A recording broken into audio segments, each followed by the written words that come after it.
PTV, Telebisyon ng Bayan.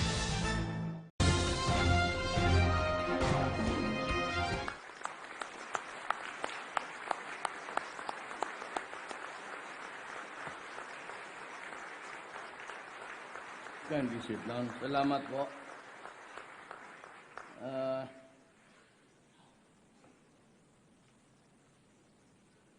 I have just 3 pages of speech.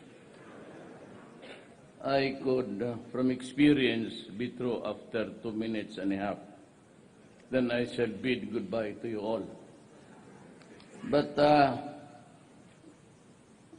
well, it's a good piece, actually. It says about the 6.8 growth of our GDP. And chika-chika lang just to... I'd rather talk about what ails this country and how we are suffering from it. But I'd like to greet first mga importanteng tao, former President Gloria Macapagal Arroyo, Ma'am,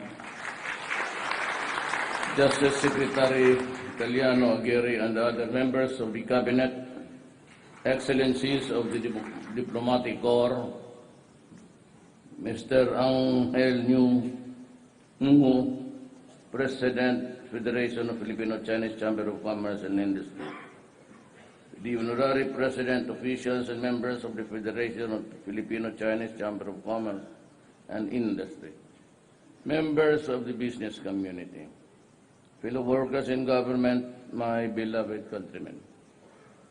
Let me talk about governance and how you can improve on it. I became mayor in the city of Davao in 1988. And it was, at the time, the lifting of the martial law and Cory Aquino winning the presidency. And we were at the crossroads of our national life.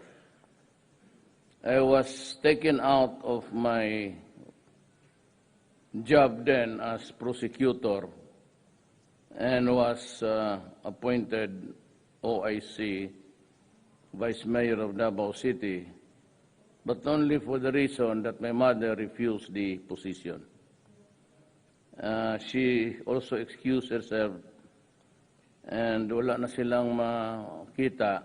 Pimentel and the rest at the time were hindi naman desperate, but were in a quandary who would replace because Cory Aquino was already there. Kinuha nila ako, sabi ko, well, pantakip botas ako, fine, but I do not want to be in politics. And if you really want to repay my mother and my family for going out for President Aquino at the time, my mother was one of the founding members of the Yellow Friday, and she used to strut there with about 2 or 3 persons only at the early days of martial law. So that when liberation came, they wanted her in government, but she refused, and I was asked to take her place. And I said that maybe if you really want to repay us for my mother's sacrifice, but I also tried to resign from my prosecutorship, but it was denied by my chief 3 times because it was becoming an incongruity that I was in government and my mother was really attacking everybody then. Parang sa yung Yellow Friday. So I said, I will take that position, but after that, you may want to appoint me sa Sandigan, because that was really my dream, to be a Sandigan judge.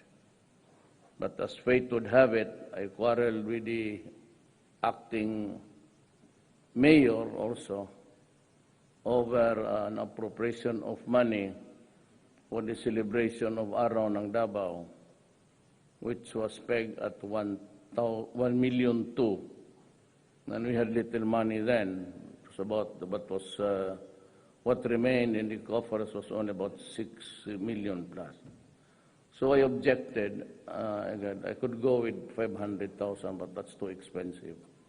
We are not in a position to waste that kind of money now. And the mayor got offended and started a row. So, well, things would run differently kung may away. And I found myself running for the mayorship of Davao City in 1988. And to the last day of last year, I was still mayor, and that was my 23rd year as mayor of Davao City. Minus, of course, my being a congressman at the time, and as vice mayor to my daughter, when I could not run for the fourth time. So, ang nakita ko talaga, I have to go into the basics.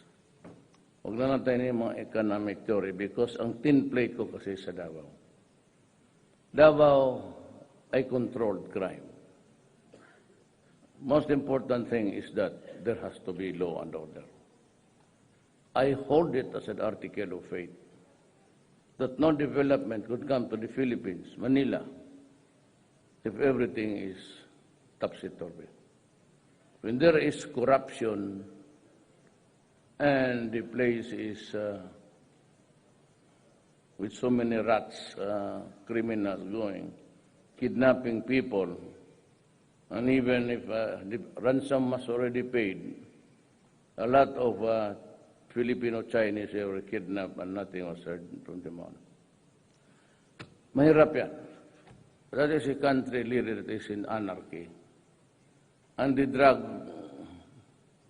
was into the millions of victims. The original number given by General Santiago was 3 million. In my few months, si Bato counted 1 million plus. I would take that number as is, maybe no incremental increase. But somehow, I've said to myself, I could not succeed as president if there is disorder in the city, just like Davao. So when I became mayor there, I followed a hard line, a stance. And maraming namatay. I do not deny that in my order to the police to clean up the place, and maybe sabihin ninyo why there are so many cases against the police in Davao. Well, it's because the work. Hindi pwede sa akin yung magsildo ako ng police na tapan-tamaran. Hindi sabihin ko sa iyo, are you up to it or not? Because if you are not, then I could always ask for a replacement. And I do not like policemen who are indolent and lazy. Kaya ko talaga sila pinupos. At alam mo kung bakit naman ayaw ng police magtrabaho? Because of the cases that will be filed against them as a leverage. Yan ang uso ngayon. Marami man kaming abogado dito. If there is a case filed against you, ang pinakamagandang gawin is to file a case against the police. For whatever reason, harassment or you lost something during the search and seizure process. And so ang police sa Pilipinas naging inutil. Alam ninyo yan. And instead of guarding the public, they were into guarding mga drug lords, pati civilian and politicians. That's the problem. They strut around as mayor as if they were drug lords also. Go then enter into a place, may mga long arms, naka-uniforme. And so even the police working honestly, pag makita niya na puro baril at saka ma-importante, he could not even, he will retreat. That was the problem. And most of the mayors, pagkakilala na somebody would call the president and say, si Mayor ganon, tumawag niya, gusto niya palitan yung police kasi hindi nagko-cooperate. I cannot get the proper, the ideal rapport between the mayor and the chief of police. Now, I won because I really do not know. Over my nearest competitor, I got about 6 million. Tanungin ko kayo, bakit 6 million ang majority ko? You know wala akong pera. Maraming nagbigay sa inyo na hindi ko tinanggap. Not because hindi tayo kilala, but for reasons of delicadeza. But we are friends. I consider you close friends. But somehow, I have to say no. Because ayaw ko gustong malagay in a very awkward position. I do not want that someday I would have to do something for you, whether good or bad. So it leaves a very bad taste in the mouth, even just to mention it. So, ganito yan. Hindi niya ako kilala. Most of you, wala rin nagbigay masyado. And I can understand that because what was my stature? I was a provinciano coming in, and everybody was a national figure. Dubinay was just a mayor, but he was well known because the mayor of Makati. So what was my advantage? Well, I'll tell you the secret now.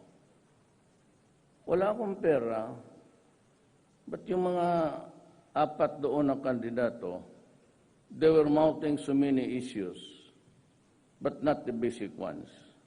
They forgot to mention about Mindanao. More than just the Panatag, the Seoul controversy. Mindanao is a powder keg. Pag hindi mo ito naariglo, this will tear our country apart. Believe me.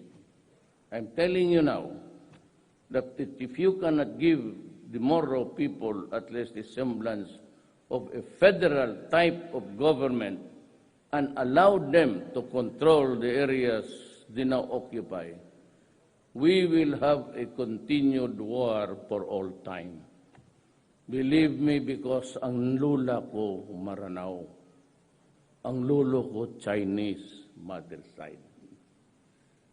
Ngayon maniwala kayo, ang ginagawa ko ang lahat, I've been talking to Ms. Suare, I had talked with him yesterday, yung banks, yung MNC, we are talking, we are crafting a sort of a preparatory document so that we can go into the process of proposing the federal structure. Ako, ayaw ko. I want to remain just as this provincial region. But everybody should know that long before Magellan landed in Leyte, Mindanao was a thriving province and part of the Sri Visayas Malay Empire. Kaya Jolo was never captured. Nobody went to Jolo. And yung Mindanao, pinilit lang ng Espanyol. They were not successful except to put up the fourth pillar. And the Americans did it by way of armed might. So there were so many massacres in the process. Ang problema ng Amerikano, because they had the cameras, they took pictures of the pile of bodies with a soldier on his foot on top of the breast of a Moro woman. nakuha ng Pilipino ito not in our libraries or archives. It was in the archives of the United States. Ginawa pa nila yung postcard, yung mga patay na Moro. So sabi nila, it was 100 years ago. Long time. Cannot be. Because kung ano yung ginawa ng model, just like any other sect or tribe that was massacred by so many persons. Ganon rin dito. That cannot be erased. And that's the proof because you see the pictures. So yan ang problema sa Mindanao. Historically, really an injustice was committed against the Moro people. I'm not trying to be, dito ako sa gitna because my father is a Cebuano. I'm just trying to be on the right side, might be the wrong side, but I believe it's just neutral ako. And I'm trying to build the consensus, maybe faster this year, so that we can get it. I am suggesting the structure of France. It provides a strong precedent.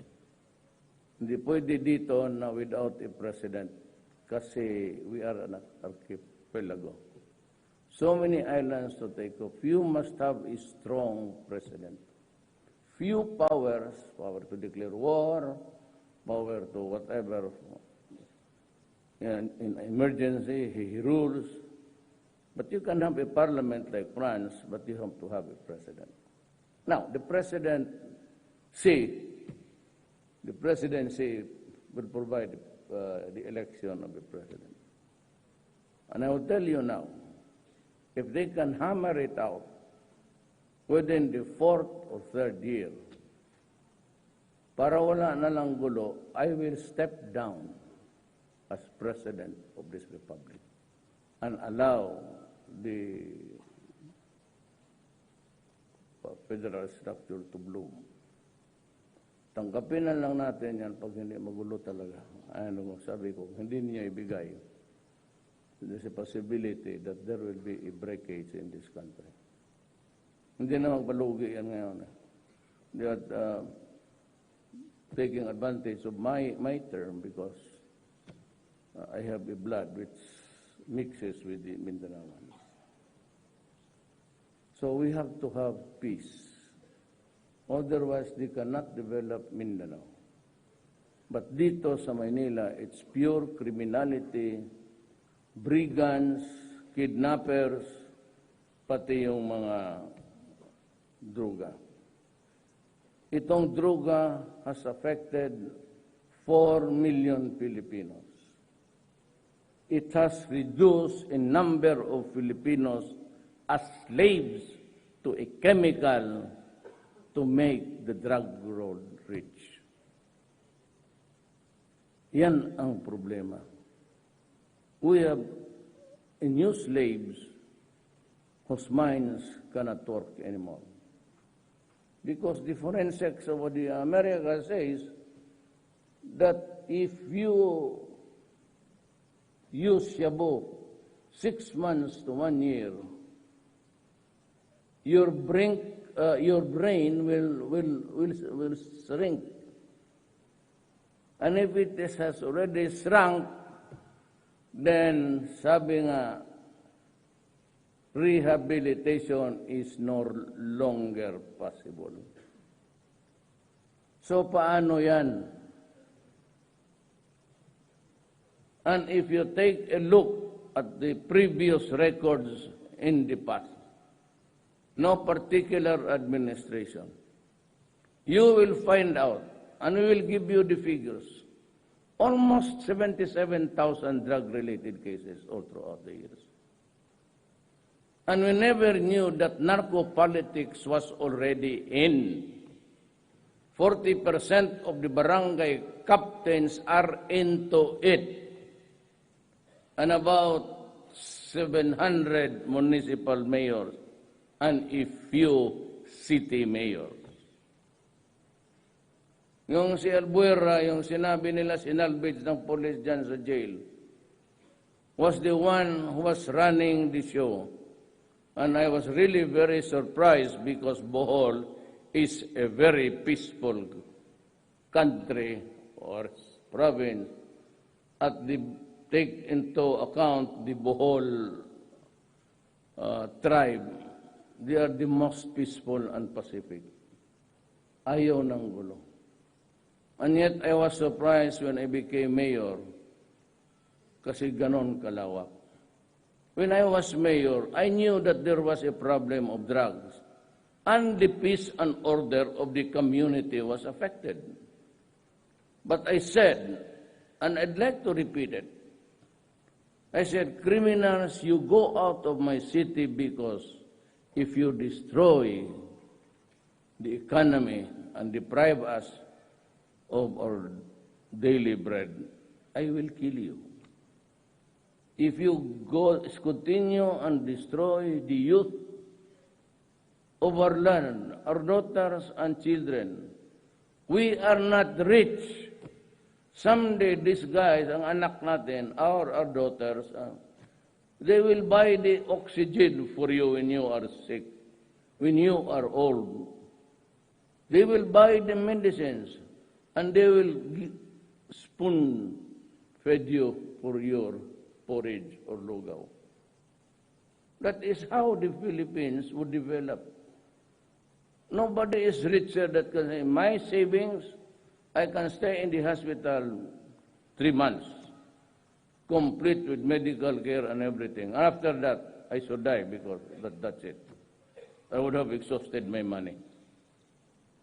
Yan ang problema at hindi naintindihan nitong mga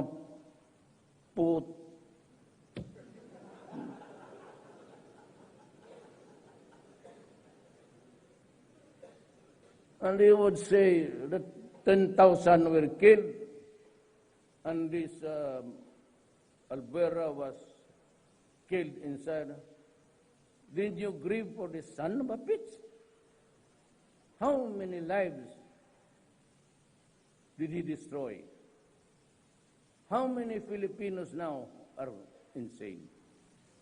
And the Odicta couple, who will also executed somewhere in, they were running the show on the western side.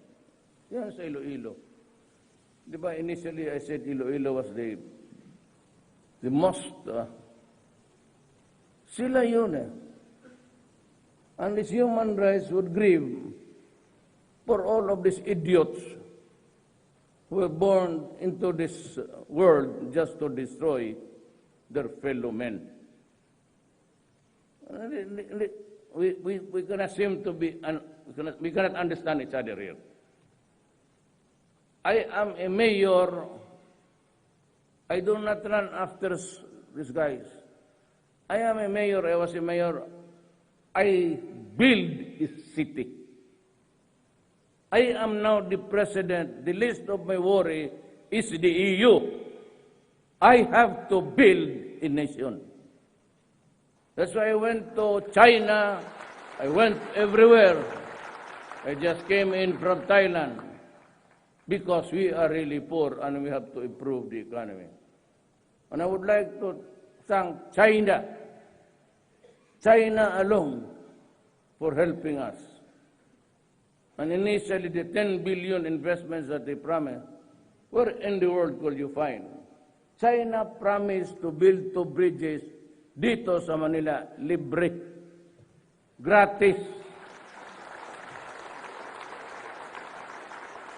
I'm some ambassadors there. I went to China, I said, Xi Jinping, I'm here to shake your hand. I am not asking for anything. I just want to trade with you because you seem to be far away. And I said, because you stick your foreign policy seems to be just a dovetail of what America wants. So I said, I will adopt a non-aligned foreign but I would like to trade with you, and please help us. So, ano yan? So we are getting a relief now from our hardships because a lot of money is coming in.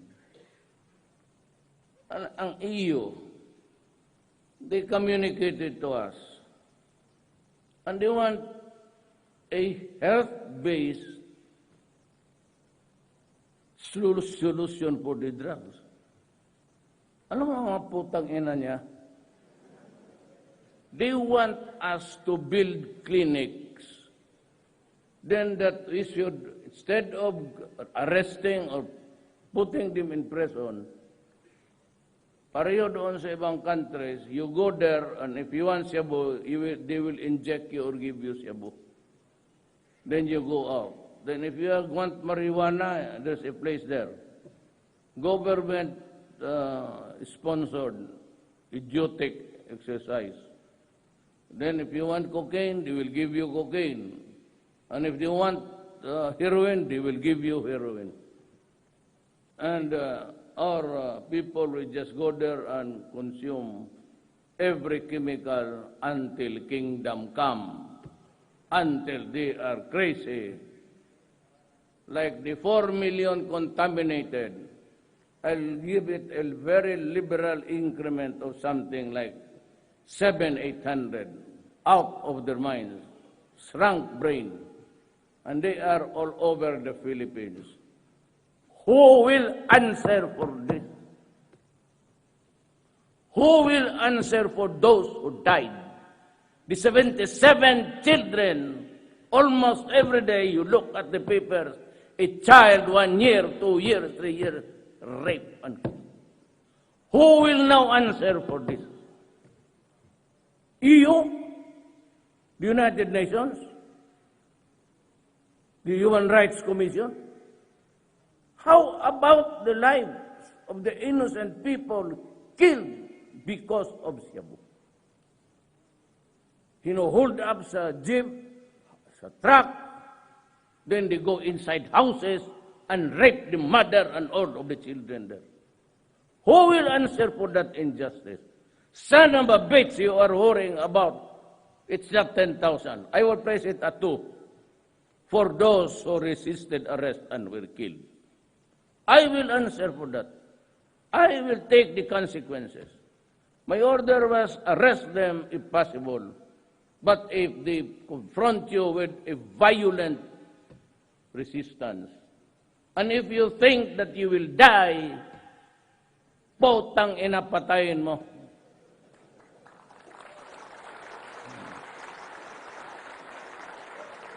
And I accept the consequences. EU, I'll give you a short history of EU. 1914 to 1917, the Archduke Ferdinand was assassinated. It was Prussia then, Austria and Germany. Pinatay nila ang king. Puro Europeans to, mga gagong to. France and Russia against Germany, Austria. Gira sila. Ilan ang pinatay nila? Pinatay nila? It was about 12 million. Tapos came World War II. Puro Europeans yung mga gagong yan. All in all, 90 million people were killed. So what's the fucking difference here?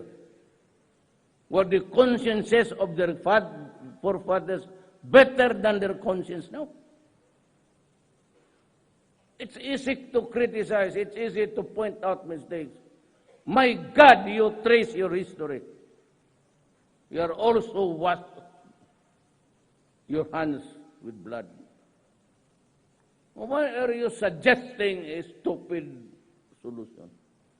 Imagine putting shabu and marijuana. What will happen to this country?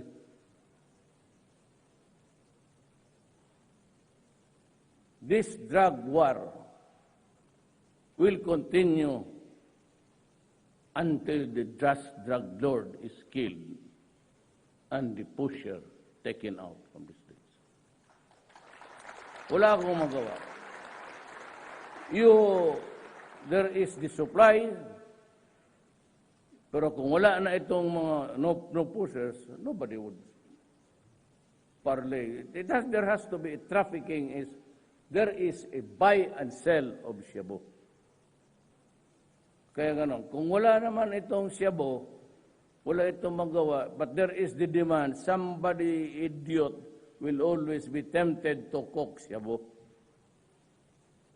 And in the international waters, the trawlers there of some countries are cooking shabu, packing them up in a plastic container, placing a GPS and throwing it towards the territorial waters of my country.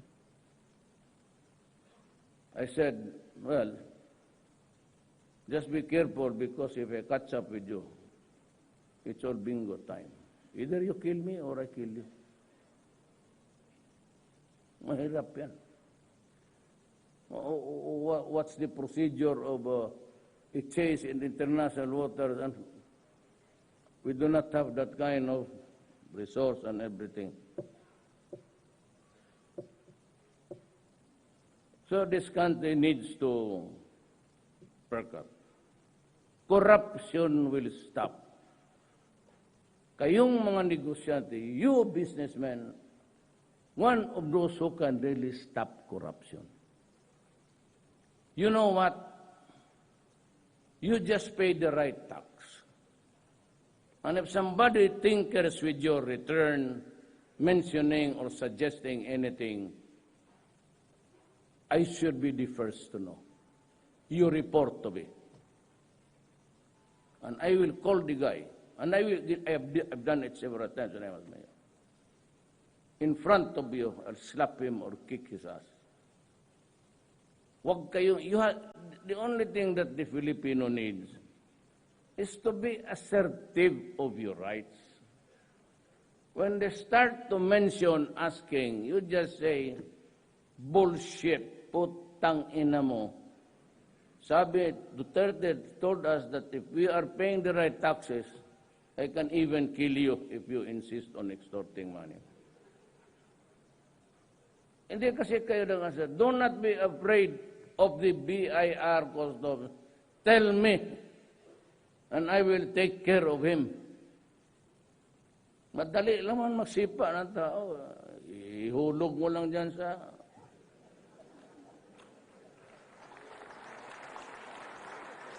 It's because there is no consciousness of the Filipino. Takot eh. Pag maganong-ganon itong BIR custom, sabi mo, no. I will pay you. Let's go to the office of the president. There. You just call Bong. And I will have him arrested and brought to the office. And I will give you an exhibition how to be cruel to a fellow human being.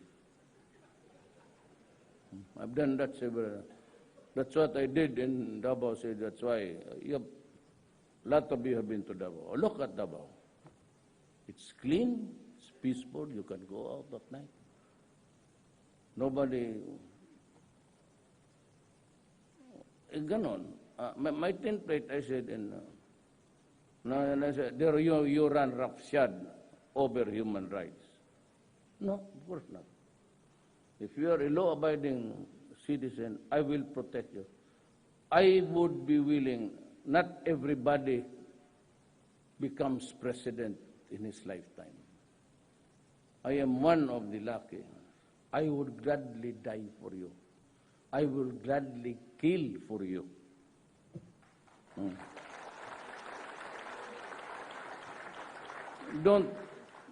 I'm not into that kind of, unless I adopt this kind of attitude, nothing will happen in this country. You have to stop corruption. Do not give them anything. My birthday is coming up. Do not give me the gifts. Somebody gave me a Rolex watch gold in advance. I returned it. He does not want to accept it. Well, I will sell it again at a discount. Why should I be Rolex? Now, who would believe me if I talk about corruption, then I wear a Rolex? You think I can afford a Rolex?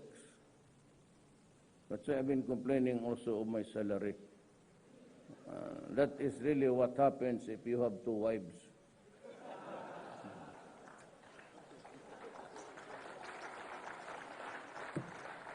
You have to support the children. Never mind the wife. But children are very important. You are the one who is responsible for. So yan ang mensahe ko.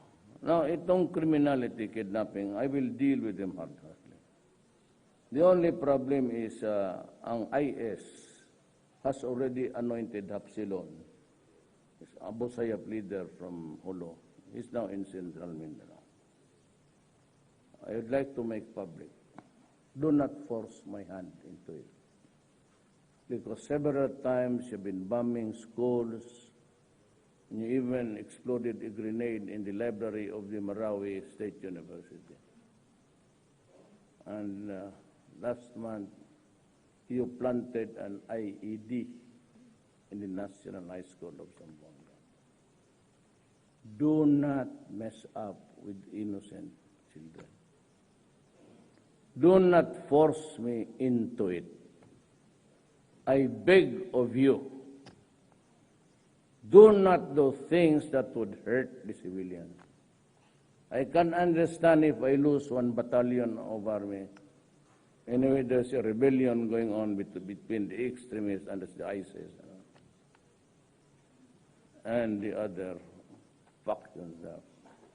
That's why Shabu is aplenty, because they are fueling and raising the money to buy arms, selling Shabu to the Filipinos.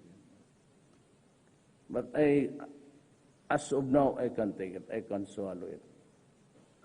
But don't raise the stakes.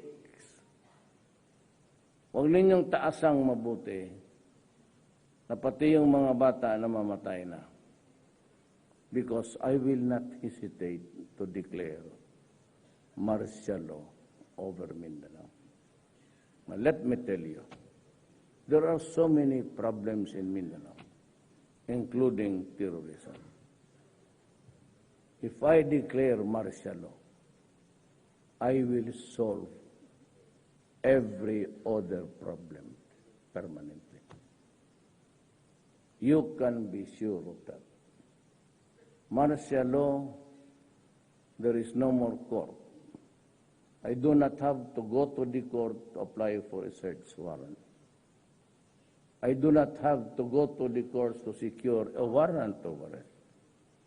Martial law, just like Mr. Marcos, he used the ASO on there to arrest, to search.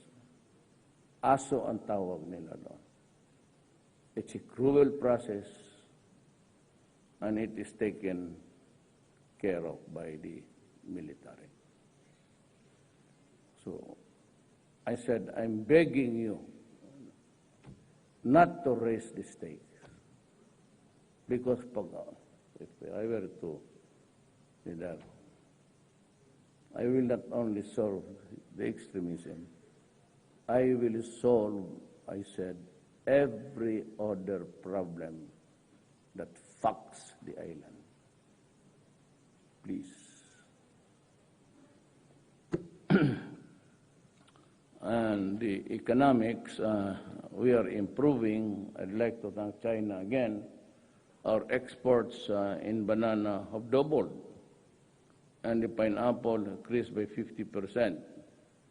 And China says, you sell to us what you have in your country.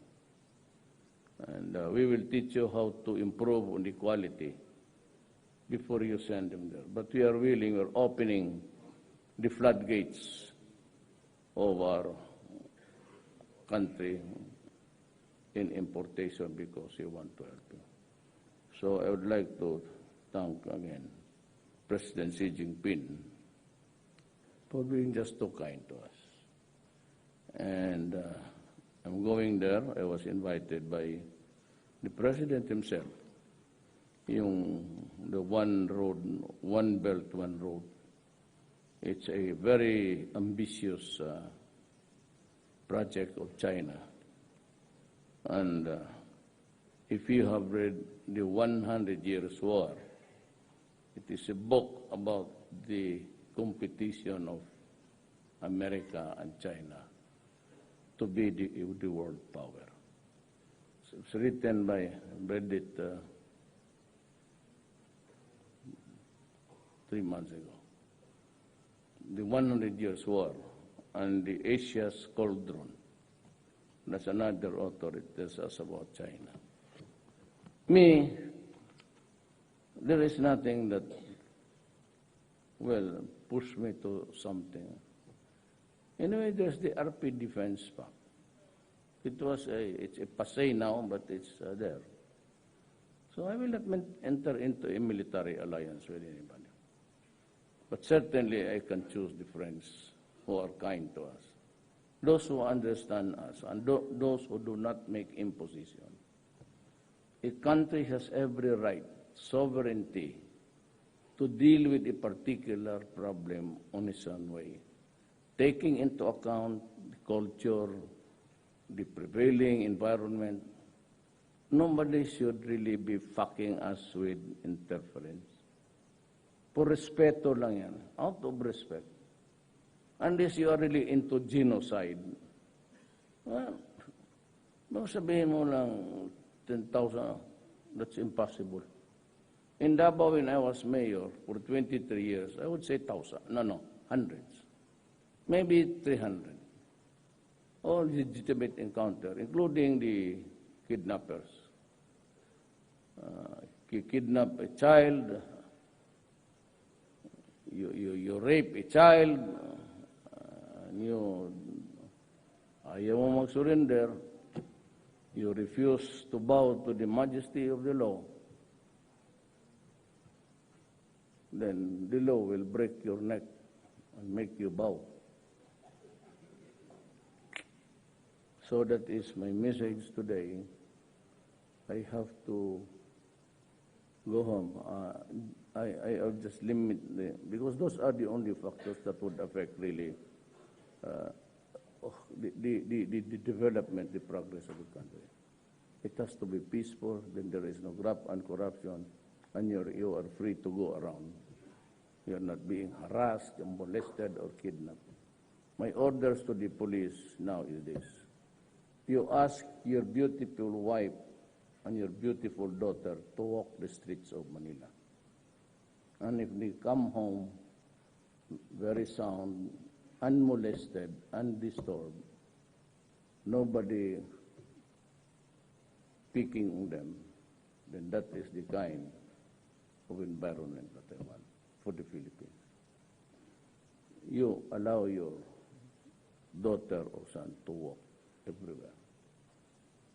And when you shall have done it, then I can really proudly say that we have improved. And in the fullness of God's time, if every Filipino will just follow.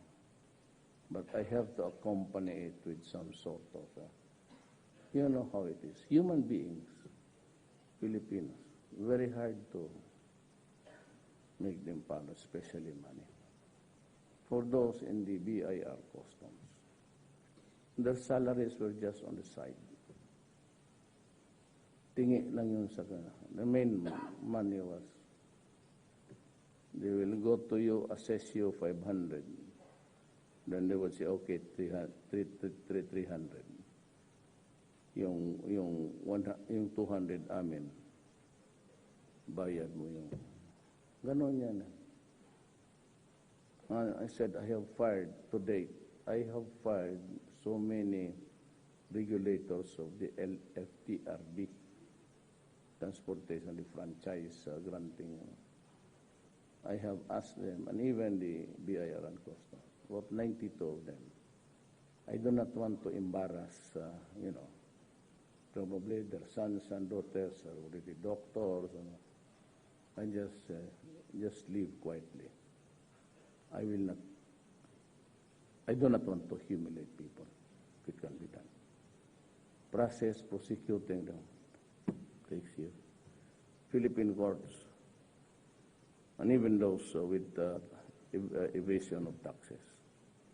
The law allows a compromise. The law allows a compromise, and I will allow compromises.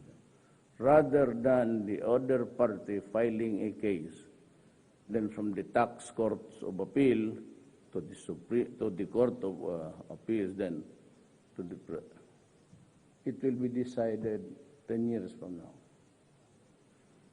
So I also need to, I need the money now, not 10 years from now. I'm not around. But it must be a reasonable one. For those with big tax cases, Sonny Dominguez, the finance officer, and Dulay, the BIR, I have yet to convince them to compromise. It is not illegal, it is not unlawful for me to suggest this, because rather than, if they choose to fight it in court, and it is so very slow process, I would rather that a compromise be made. No particular party, baski sino yan, we can enter into a compromise. I'm suggesting it so that I can use the money. So I said, I asked for 3. Sonny Dominguez, the finance, did not agree with me. He needs 9. I said, I need only 3 because I will buy, I build a hospital in Basilan, 1 billion hospital in Holo, and in the squatters area, another billion. May isa pa hong hospital na kawawa talaga. There's a hospital there, Pabila. Kulang talaga. There's the secretary of Fed. Pagka nagkakaroon ako, if I have the 4 million, I'll tell Pagcor, give the check directly to start. She built a very good hospital sa Marawi for the Moro people. It's a good one. It was a complete, intend to build one also. Kaawa ang Moro. Talagang kawawa. There's a lot of reason really that they're also against government and fighting us. But I hope I can, I'm not quite optimistic about it. But I hope by the goodness of what we do, there has to be some kind of, maybe they come to their senses and stop fighting.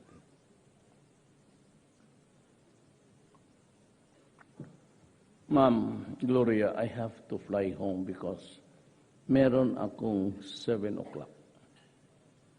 Taking the next available flight dyan sa airport.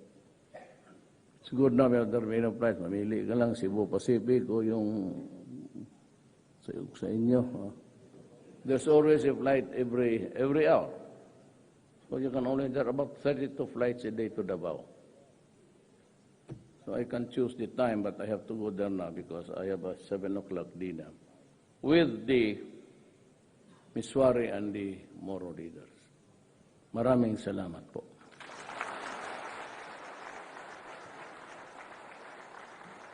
Thank you so much, Mr. President.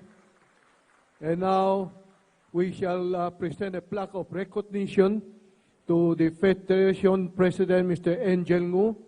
May I call on Ambassador Domingo Lee, the Honorary President of the Federation, to present the plaque.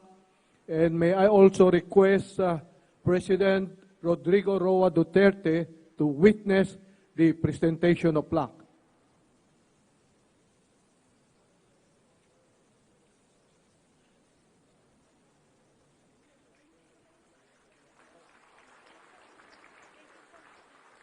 Thank you very much. And we shall proceed with the photo off. May we request the President for this photo opportunity.